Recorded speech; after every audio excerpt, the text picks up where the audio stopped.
National Guard could be deployed in Tennessee to crack down on crime. During an interview with a conservative radio host, President Trump said he might consider taking action to address violence in Memphis. State Capitol reporter Tori Gessner talked with Tennessee lawmakers on both sides of the aisle to hear their thoughts.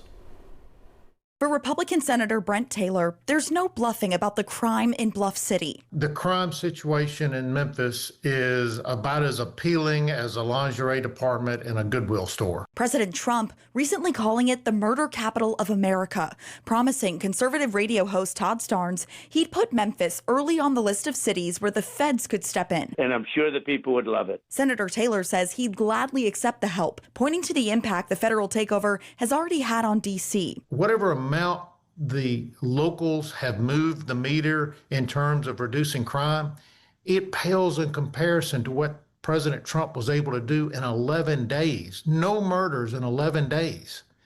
And so my constituents would welcome it. Republican Representative Mark White is on the same page. He hopes for a more discreet takeover, unlike when the National Guard came to Memphis in 1968 after Martin Luther King Jr.'s assassination. We had tanks in the street and people in military uniforms.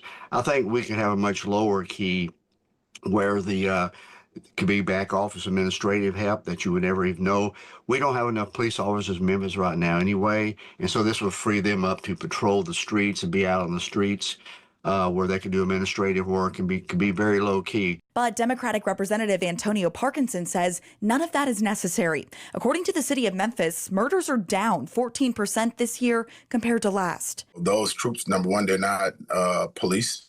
They're not police officers. They are our National Guard is used for especially times of emergency more than anything, and that's what their use is, or in war times. And we're not in war, and we're definitely not at war with each other. Parkinson believes local and state efforts, like his bill cracking down on nuisance businesses, which passed earlier this year, are putting Memphis on the right track. But Republicans argue more needs to be done, or Bluff City could put the entire state behind. Tennessee won't be successful if its most famous city is continuing to slide into chaos.